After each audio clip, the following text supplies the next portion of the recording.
দুটি জমির রেজিস্ট্রেশন এই সপ্তাহে শেষের দিকে, মানে বৃহস্পতিবার শুক্রবার, শেষের দিক বলতে কালকে বৃহস্পতিবার বা পরশুদিন শুক্রবার চলে আসছে, হওয়ার সম্ভাবনা আছে শুক্রবার দুটি জমি রেজিস্ট্রেশন হবে। তো একটা কোয়ারি অলরেডি আমি করে ফেলেছি, এটা ভেরিফাইয়ের জন্য আমি পাঠিয়ে দেবো। আর একটা কোয়ারি আমি তৈরি করছি। এই দুটি জমি রেজিস্ট্রেশন হওয়ার কথা আছে আলিপুর ডিএসআরে। এখন এখানে কয়েকটা প্রবলেম তৈরি হয়েছে। আমি একটু এই দুটো জমি রেজিস্ট্রেশন নিয়ে কয়েকটা কথা বলবো। একটা জমি রেজিস্ট্রেশন নিয়ে অলমোস্ট তাদের প্রবলেম আমি সলভ করে ফেলেছি, আর একটা জমি রেজিস্ট্রেশন নিয়ে একটা ভালো ইম্পর্টেন্ট জায়গায় দাঁড়িয়ে গেছে এবং তারা রেজিস্ট্রেশনে কয়েকটা জিনিস আমাকে করে দিচ্ছে না, যার কারণে আমি ওটাকে আবার পেন্ডিং করলেও করতে পারি অথবা সেই দলিলটা নাও করতে পারি। তার কারণটা আমি বলবো এই ভিডিওতে।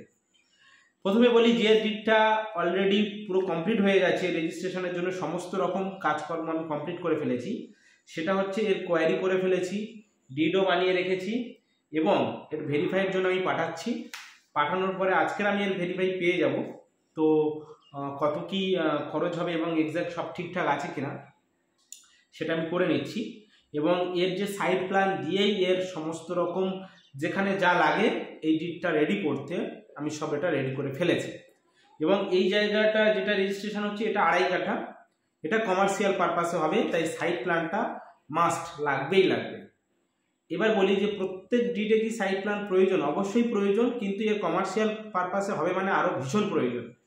তো আমি সাইড প্ল্যান ছাড়া কোনো জমি রেজিস্ট্রেশন করি না এবং প্রপার সাইড প্ল্যান থাকতেই হবে তারপর। সুতরাং একটা জায়গা তো আমি কমপ্লিট করে ফেলেছি, এটা নিয়ে আমার কোনো সমস্যা নেই।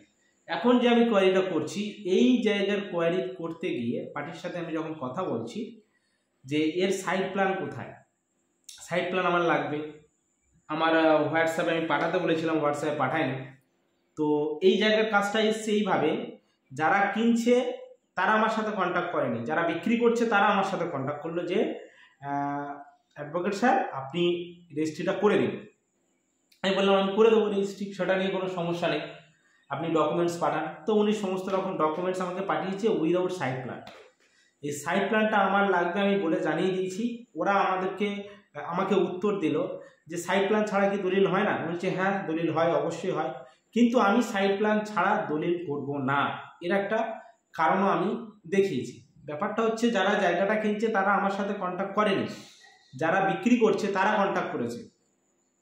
তো আমি চাইছি যে বিক্রি করুক বা যেই কিনুক, ডিডটা আমার কাছে এসছে, আমি আমার সই তো অ্যাডভোকেট হিসাবে সই করতে হবে। সুতরাং সেই জায়গাতে যেখানে যা প্রবলেম থাকবে আমাকে সমাধান করতেই হবে, সে ডিড জারি হোক না কেন। আমি চাইবো আমার হাত থেকে যে ডিডটা বেরোবে, আমার সই করা যে ডিডটা যাবে এবং যে এডিএসআর বা ডিএসআর থেকে ডিডটা বেরোবে সেটা যেন সঠিক ডিড বেরোয়, সেটা নিয়ে কোনো রকমভাবে কোনো ভুলের সাথে আমি আপোষ করব না। এই কারণে এটা 2.5 কাঠাতে এটা কমপ্লিট ছিল, আমি আগেই বলেছি। আর যেটা গন্ডগোল হচ্ছে, মানে ঠিকঠাক আমাদের কথাবার্তা চিন্তাভাবনার সাথে মিলছে না, সেই জায়গার পরিমাণ হচ্ছে 5 কাঠা। যে ব্যক্তি কিনছে সে সেটা বাস্তুতে অলরেডি তার বাস্তু রয়েছে, সে বাস্তু করবে মানে ঘর বাড়ি করবে সেই জায়গাতে। সুতরাং তার সাইড প্ল্যানটা থাকা ভীষণ দরকার। বর্তমানে যেসব সিভিলের মামলাগুলো হচ্ছে সেই মামলাতে আমরা দেখতে পাচ্ছি সাইড প্ল্যান একটা বিশেষ ভূমিকা পালন করে।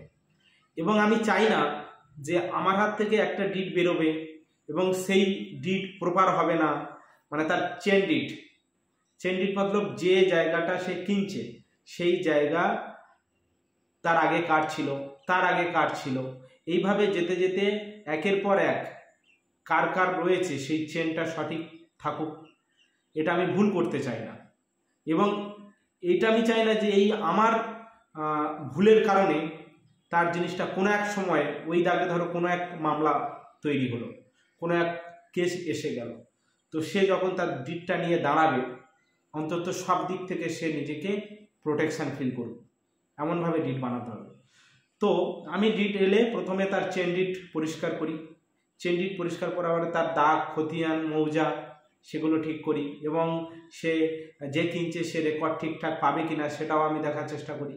এবং তারপরে আর একটা ইম্পর্টেন্ট জিনিস হচ্ছে যে দলিলের মধ্যে সাইড প্ল্যান এবং তার যে চৌহদ্দি বার অ্যান্ড বাউন্ড যারা আছে সেগুলো সঠিক কিনা সেগুলো আমি করি, এবং তার রাস্তাঘাট, জায়গার আশপাশের রাস্তাঘাট ঠিকঠাক আছে কিনা সেগুলো আমি ক্লিয়ার করি। কারণ মামলাতে এই নেগেটিভ জিনিসগুলো, মানে আমি যেই সব আলোচনা করলাম, এইগুলোই মামলাতে একটা কাউন্টার পার্ট হয়ে দাঁড়ায়। সুতরাং আমার হাত থেকে যে ডিটটা বেরোবে, আমি চাইছি সেই মানুষটা যেন কখনো মানে 200% দিয়ে সে ডিট করছে, আমার 200% দিতে হবে সেই ডিটটা ঠিক করার জন্য, এবং সঠিকভাবে ডিটটা তার হাতে তুলে দেয় আমার কাজ। তারপরে যা হবে দেখা যাবে। কিন্তু ওই যে 5 কাঠা ডিটটার যারা আমার সাথে কন্ট্যাক্ট করলো তারা কিন্তু ওই সাইড প্ল্যানটা আমাকে দিচ্ছে না। সুতরাং ওটা আমি করছি বটে, পেন্ডিংয়ে রেখে দেবো। সাইড প্ল্যান নিয়ে আমি তবে ডিটটা করবো। উইদাউট সাইড প্ল্যান আমি সইও করবো না, এবং এডিএসআর বা ডিএসআর বা কলকাতা এআরএতে আমি জমাও করবো না। কারণ সেই মানুষটা তার কষ্টার্জিত টাকা মানে জমিয়ে সে ওই ডিটটা বানাচ্ছে, এবং আমি চাই সে তার ডিট সঠিক ডিট হোক এবং সব ঠিকঠাক থাকুক। তারপরে যা হবে সেটা আলাদা ব্যাপার। কিন্তু এখন থেকে যদি এই সব কম্প্রোমাইজ করি, এটা দেবো না ওটা দেবো না, ডিট কখনো ভালো হবে না। কারণ আমরা যেমন জমি রেজিস্ট্রেশন করি, আবার জমি রিলেটেড মামলাও করছি, এবং সেখানে দেখছি এইগুলো ভীষণভাবে খারাপ, ক্ষতিকারক। সুতরাং একটা সম্পূর্ণ ঠিকঠাক দলিল হতে যা যা লাগে অবশ্যই দিতে হবে। এবার কেউ যদি মনে করে যে আমি দেবো না বা দিতে পারছি না, সে কারণে আমরা একেবারে না বলে দিচ্ছি, সে ডিটগুলো করবোই না, আমার হাত থেকে যাবেও না, আমি সাইনও করবো না। সুতরাং তারা আমাদের সাথে যোগাযোগ করলেও আমরা রাজি হব না। সঠিক ডিট আনুন, সঠিকভাবে প্রপারভাবে কাজ করুন, আমরা করব।